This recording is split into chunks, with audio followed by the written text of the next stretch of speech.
Olá, antes de te apresentar a convidada, eu quero te convidar a acessar o link da Amazon, que vai te levar direto ao meu romance Uma Fuga para a Felicidade. E a convidada de hoje, ela vem direto de São Paulo, é uma psicóloga e que vai te ensinar uma técnica que vai te ajudar a ser uma pessoa super tranquila.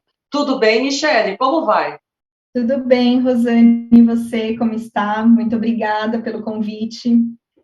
Imagina, tu vai poder nos ajudar muito nessa questão assim da ansiedade, como que lida com ela, como é que funciona esse trabalho que tu usas assim no teu dia a dia?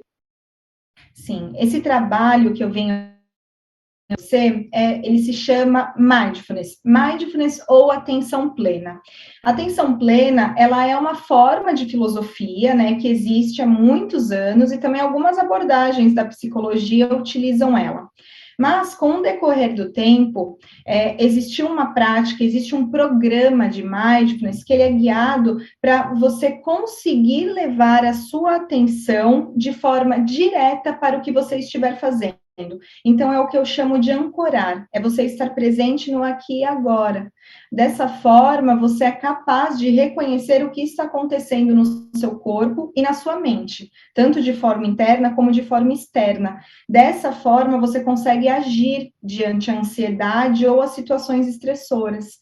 Então, já causa e já diminui o ponto, né, de ansiedade, de estresse que ocasiona o sofrimento do ser humano. Uhum. E como é que a pessoa faz para ficar no aqui e agora? Porque é tão fácil transitar para o passado, para o futuro, e o aqui e o agora, que é importante de fato, a pessoa Uhum. não está. Como é que faz isso, então? Perfeito, perfeito. Essa questão de passado e futuro, né, é algo totalmente direcionado no mindfulness, porque a nossa mente, ela vaga. Os nossos pensamentos, na verdade, nós somos feitos para pensar, porém, quando não sabemos direcionar e não sabemos manejar esses pensamentos, eles flutuam. Eu costumo dizer, eu tenho uma frase, né, que é assim, onde quer que você vá, é lá onde você tem que estar. Se você está trabalhando, você tem que estar trabalhando. Se você está comendo, você está comendo. Se estamos conversando, nós estamos conversando. Então, se apropriar das atitudes já é uma forma de se ancorar. Uhum. Muito bem. Então, esse pensamento consciente, né, do que você está fazendo, e a gente sabe que hoje em dia é muito difícil, as pessoas estão comendo com o celular na mão, estão comendo pensando no que vão fazer, é tudo muito rápido, é tudo muito correndo, eu já tenho que sair, eu não posso parar. Então, aquele processo, eu vou comer, porque esse alimento vai fazer bem para o meu corpo, tá? Tem que parar, e não é aquela coisa, fazer 3 ou 4 coisas ao mesmo tempo, né? Seria assim, Michele? Perfeitamente, Rosane, é assim mesmo. E além de você fazer, né, a vida que hoje em dia os estímulos externos que não fazem, que na verdade dificultam a gente possibilitar, né, direcionar essa atenção, a gente acaba entrando no automatismo da vida. Então, esse piloto automático é aquele momento em que você sai de casa e você não lembra que a porta fechou, ou você comeu e não percebeu o gosto, né? Então, eu pergunto para todos nós aqui que vão estar nos escutando: você lembra da sua última refeição? Você lembra do que você comeu hoje no café da manhã? O gosto do café? O momento em que você se sentou? No automatismo, nós acabamos perdendo momentos e situações do nosso dia. Pode ser tanto o gosto do café da manhã, como também o próprio olhar para as pessoas que nós amamos. Nós acabamos passando o dia sem propriamente enxergar quem está na nossa frente. E isso faz com que a ansiedade se adentre. É justamente no automatismo que a gente para de ter controle sobre as nossas reações e emoções. Se nós estamos ali no modo trator, que eu costumo brincar com os meus pacientes, que você só vai, a ansiedade vem, ela se instala, e é aí que vem as situações desagradáveis do nosso dia a dia. Então, vamos pegar um exemplo prático. Como trabalhar uma pessoa que tem compulsão alimentar? Por exemplo, o que tu diria? Ela te Uhum. procura no teu consultório, ou online, tanto faz. O que tu faz primeiro com ela? Sim. Primeiro, na compulsão alimentar, eu normalmente trabalho o que esse alimento traduz. né, como que ela pode traduzir essa ingestão do alimento. Normalmente, o alimento ele é um prazer imediato. Então, nós não podemos ignorar que comer é bom. Então, quando a pessoa está em sofrimento, ela precisa desses prazeres imediatos. Nós temos vários deles, só que a comida é o que tem maior fácil acesso. E esses prazeres imediatos normalmente são coisas maléficas. Então, como que é trabalhado? Primeiro, nós presenciamos o que é a comida, qual é o papel da comida para a pessoa, e assim a gente começa a ancorar, né? Nós começamos a perceber o que ela está escondendo a partir dessa ingestão, ou o que ela está engolindo a partir dessa ingestão compulsiva. E aí nós entramos no Mindful Eating, né, que é um programa, que são técnicas em que a gente vai começar a entrar em contato com a fome e saciedade do paciente. O automatismo que eu comentei ali atrás, ele entra justamente nesse ponto. Nós acabamos perdendo as sensações do nosso corpo. E com isso, a gente come sem ter fome, nós ingerimos um alimento sem sentir o gosto. E aí existem alguns pontos. Primeiro, os tipos de fome, né, que nós temos alguns tipos de fome. E esses tipos de fomes podem ser, por exemplo, uma fome auditiva. É aquela pessoa muitas coisas ruins durante o dia, ou que escuta muito desmerecimento, uma forma assim que se sente inadequada, essa pessoa ela precisa comer coisas mais crocantes, digamos assim.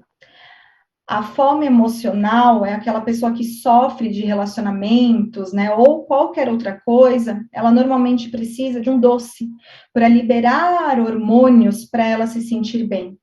Então, primeiro vamos reconhecendo os tipos de fome, e aí nós fazemos as práticas. O que é a prática? É a prática do mindfulness. São práticas de respiração, são práticas guiadas, onde normalmente nós iniciamos um escaneamento corporal para reconhecer a necessidade do corpo e assim identificar o básico, que nós chamamos. Se você tem fome, se você tem sede, qual é a necessidade do seu corpo? O que o seu corpo precisa nesse momento? Às vezes, eu falando aqui, eu estou vendo que, né, eu estava com o ombro mais para cima, então eu já me ancorei e consigo ficar relaxada.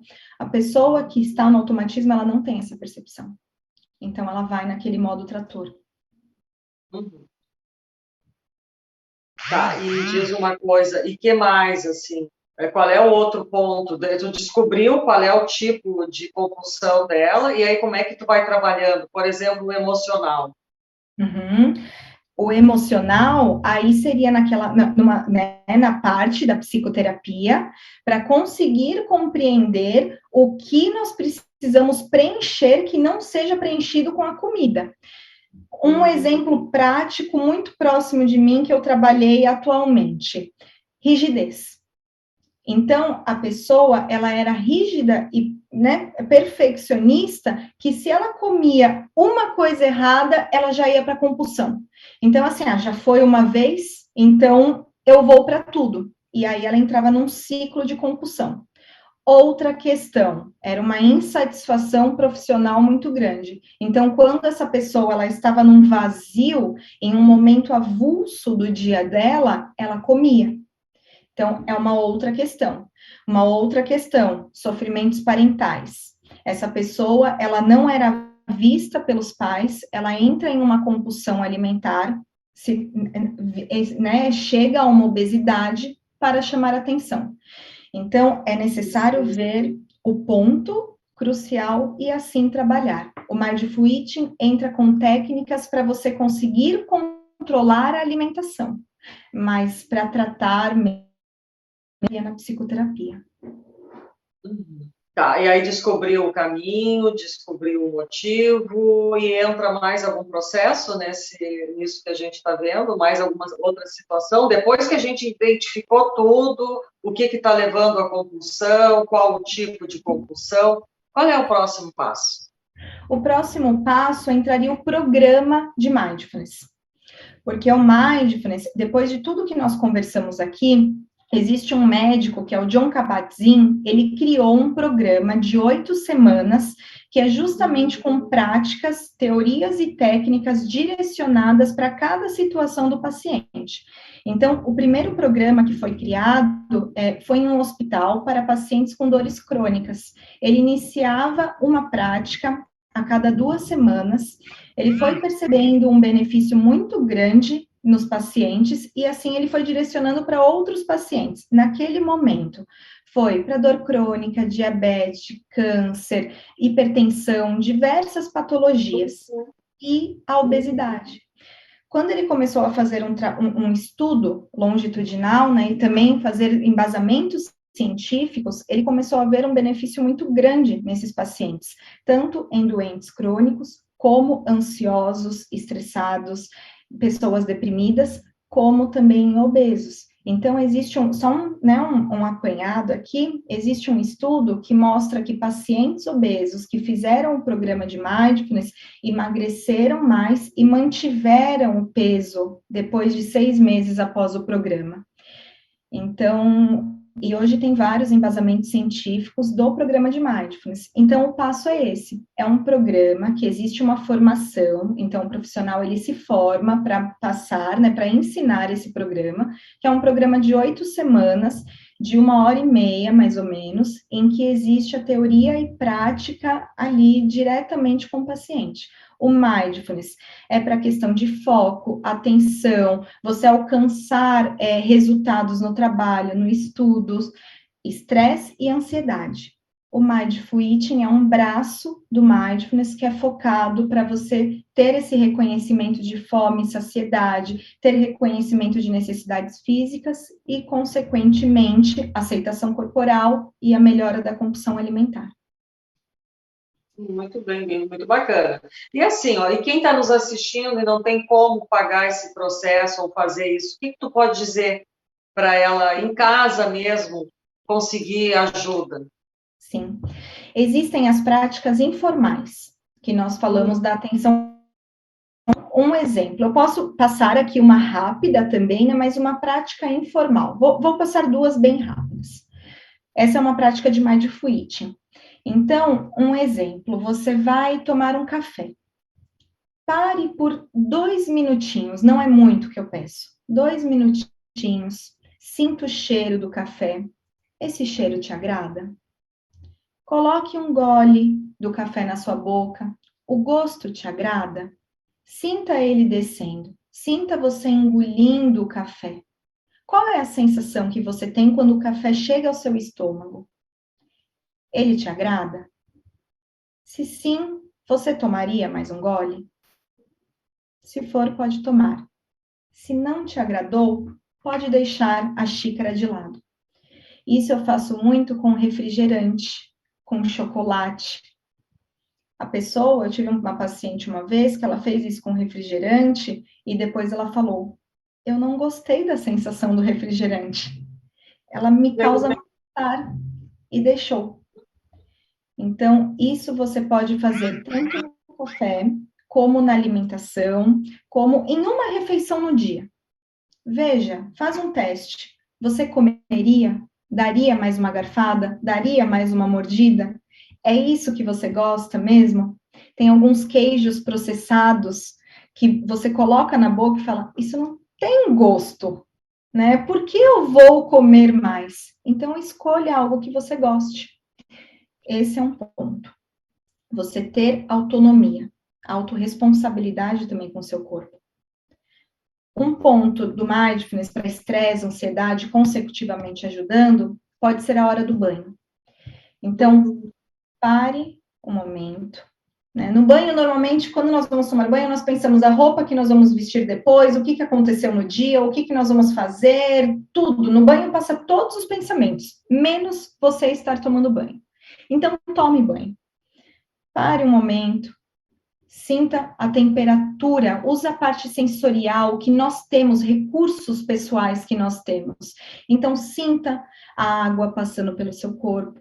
Ela está quente, morna, fria? Está agradável para você? Pegue o shampoo, sinta o cheiro do shampoo.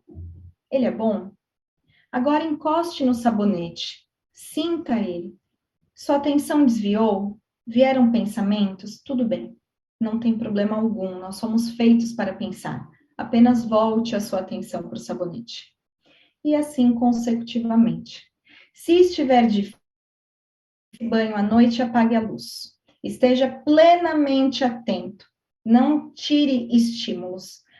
Assim, você vai levar essa atenção para a alimentação. Na hora do trabalho, você pode fazer a mesma coisa. Na hora que você sair de casa, aí você vai expandindo isso para todos os âmbitos da sua vida.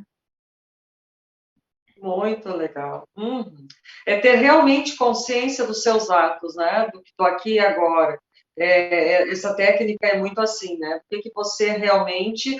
E aos poucos tu vai treinando, fazendo esse exercício com o café, com o que você está comendo, com a hora do banho, mas também pode fazendo com outras questões, né?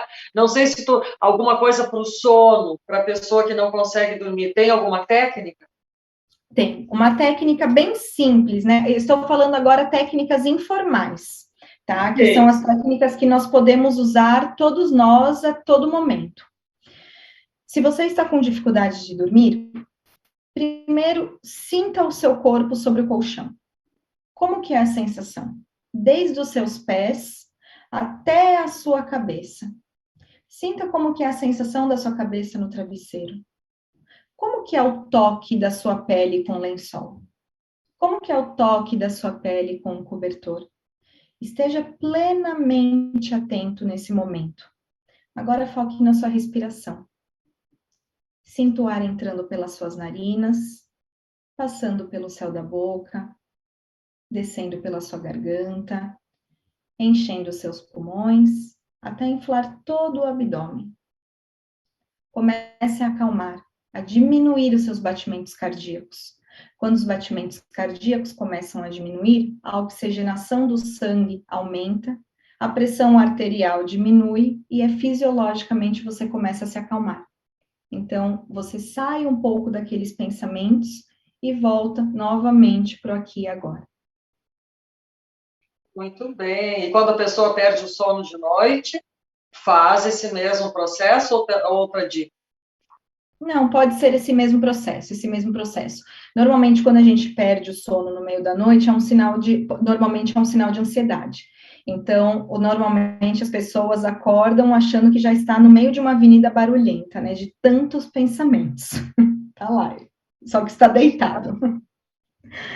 E isso é o terrível, né? Então, a gente precisa começar a silenciar esses pensamentos. E silenciamos os pensamentos reconhecendo a nossa realidade. E a realidade é o cobertor ou lençol em cima de você, abaixo de você, a sua respiração, que é o nosso bem mais precioso, até começar a acalmar. Mas que bacana, Michele. E que outras dicas tu pode dar para a depressão, por exemplo? Teria alguma dica? Uhum.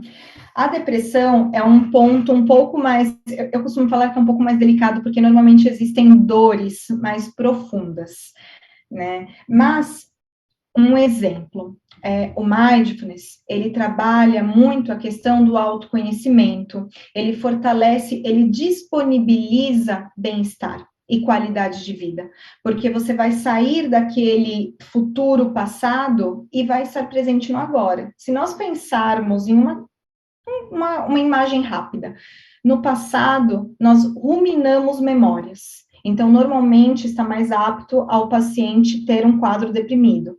No futuro, nós imaginamos respostas. Então, a pessoa fica presa no futuro, onde pode vir um quadro de ansiedade. Com isso, novamente, estando presente no agora, vendo de uma forma clara a situação, e como o mindfulness, ele traz essa tranquilidade por conta dessa mudança fisiológica, o paciente começa a se perceber de uma outra maneira. Então, a questão da respiração, isso tudo que eu falei pode ser colocado a ponto em prova, para ver que aquele sofrimento do passado, muitas vezes, ele não está presente de forma real no futuro. O sofrimento é real, a tristeza é real, mas normalmente o que a gente rumina na depressão está lá atrás. Então, podemos ver aqui e agora uma outra prática. Olha ao redor. O que tem à sua frente? O que tem acima de você? O que você enxerga? Né? O que tem ao seu redor? O que está na sua realidade? Então, presenciar é se ancorar, se presentificar, essa é a palavra, você estar presente para você, para conseguir ver de uma forma mais clara, porque a depressão realmente tem uma alteração hormonal também envolvida, né? Então, é importante reconhecer que a vida pode ser diferente, e aí agir, sempre. Qualquer ancoragem, ela é o início da ação. Nós nomeamos, reconhecemos, pausamos e agimos. Esse é o ponto-chave da atenção plena. E para quem sente dores, fibromialgia, por exemplo? Perfeito. É uma prática perfeita para quem sente dores. Então, é uma prática que nós chamamos de escaneamento corporal, primeiramente, né? Que é uma prática em que vou fazer de uma forma rápida, porque ela é uma prática bem longa. Mas chega um momento em que depois, após fazer o escaneamento completo do corpo, eu vou pedindo para a pessoa perceber pontos de incômodos. Então, um exemplo para todos nós aqui vemos. Coloque a atenção nas suas costas. O que te chama atenção nesse ponto? Tem algum ponto que você gostaria de alongar, que você sente alguma dor? Tem algum ponto que está te incomodando? Eu vou pedir que você inspire. Na hora que você colocar o ar para dentro, você vai colocar esse ar justamente nesse ponto de dor. Na hora que você for expirar, é como se você estivesse tirando esse ponto de dor para fora. Inspira até ir nesse ponto de dor ou incômodo, de cócegas. E expira. Essa técnica, essa prática, quando a pessoa ela pega o costume, isso vai acalmando e vai aliviando as dores. Por causa da respiração. Por causa da respiração. Há quanto tempo a respiração? Qual é o... Não precisa contar nada. Só inspira e solta. Ou existe alguma... Não, então, a prática completa, ela tem 25 minutos. Né, que aí é uma prática guiada de 25 minutos. Mas você pode fazer a qualquer momento. O ideal é fazer isso em todos os órgãos. E aí você vai percebendo um por um. A prática longa é um pé, outro pé, uma panturrilha, outra panturrilha. A mais rápida é pés, panturrilhas, coxa, quadril, abdômen, coluna, e assim você vai indo. E aí depois faz esse jogo da respiração. Um exemplo, eu tive um paciente, né, como eu comentei, que engessou as pernas, ele tinha muita coceira, porque foi até acima do joelho. E eu praticava o mindfulness, porque aí o estresse estava ficando muito alto. E aí o mindfulness, nós íamos focando nesses pontos da coceira por conta do gesso, e ele conseguiu superar isso. Foi um período muito incrível. Foi muito bacana. Com respiração. Com a respiração. Sim. E me diz uma coisa, e o câncer, que tu falou que também é trabalhado nessa questão? Entraria na questão das dores, de reconhecimento do próprio corpo, né? E também porque quando você tem uma qualidade de vida melhor, o sistema imunológico aumenta. Então, isso seria um coadjuvante para o tratamento também. Um equilíbrio para a pessoa se manter no tratamento, né? Então, entra numa questão de equilíbrio emocional, mesmo de uma forma mais prática, para a pessoa conseguir se tratar de uma forma mais plena e também as dores. Que legal, Michele. E o que mais faltou te perguntar que tu acha que seria interessante colocar? Bom, eu acho que além de tudo isso, entra a questão também, né? Nós falamos um pouco de cada, dores, ansiedade, depressão, compulsão alimentar, isso envolve muito do nosso dia a dia, mas também ele melhora muito o foco. Então, com tudo isso, a pessoa ela melhora muito o desempenho no trabalho, desempenho nos estudos. Então, por causa que quando ela consegue ter essa consciência de atenção plena, ela consegue focar mais na atividade requisitada. Então, ela consegue alcançar maiores resultados, ela consegue ter mais disciplina, foco. Então, para estudantes, por exemplo, de vestibular, atletas, eu trabalhei com atletas justamente nessa questão também para amenizar a ansiedade, conseguir ir para competições, e as pessoas no trabalho. Alivia o estresse, a pessoa está presente no trabalho, está mais focada, a atenção não desfoca, e assim ela consegue levar de uma forma mais plena, consegue alcançar os resultados de uma forma mais rápida. E mais fluida, né? Sem muito sofrimento. E assim ela vai conquistar não só uma qualidade de vida, mas ter um equilíbrio emocional, que também é super importante, né, Michele? Perfeitamente, perfeitamente. A inteligência emocional aqui, ela está inteligente, essa inteligência emocional e qualidade de vida, autoconhecimento, é o ponto-chave do mindfulness. Que legal. E para encerrar, qual é a dica que tu diria para quem está totalmente perdida, sem saber o que fazer, sem rumo, está nos escutando assim, está querendo fazer alguma coisa? O que tu diria? Eu diria, né, para pausar um pouquinho, olhar aonde essa pessoa está, olhar ao redor dela. Quando sair aqui do nosso encontro, olhar para o rosto de quem está junto com ela em casa, ou olhar para o bichinho de estimação, ou olhar como se fosse a primeira vez. A atenção plena é como se você tivesse um olhar de uma criança. Nós sempre estamos aprendendo, então nós estamos sempre vendo pela primeira vez. A criança, ela vê tudo aquilo encantada, e nós vamos perdendo esse encanto com a vida. E aí faz com que a gente esqueça o caminhar, que é um caminhar, como eu falei, existem coisas que são notórias, são básicas. Então é ter esse olhar de criança, ter esse olhar do novo. E assim começar a perceber que sim, existem caminhos. Né? Tudo começa com o óbvio. Olha ao redor, olha as paredes, olha o ambiente, olha a própria mão, olha o rosto do seu companheiro, do pai, da mãe, do filho, mas olhe como se fosse a primeira vez. E assim você vai conseguindo caminhar.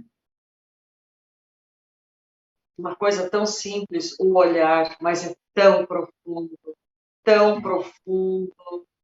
que toca a alma, né? Dependendo da forma como tu vai olhar, se é com compaixão, com admiração, com respeito a essa outra pessoa com a qual você convive. Adorei esse nosso bate-papo, Michele. Parabéns por esse teu trabalho, muito, muito bacana, com certeza. Um grande abraço para ti. Obrigada, Rosane, obrigada pelo convite, adorei estar aqui com você.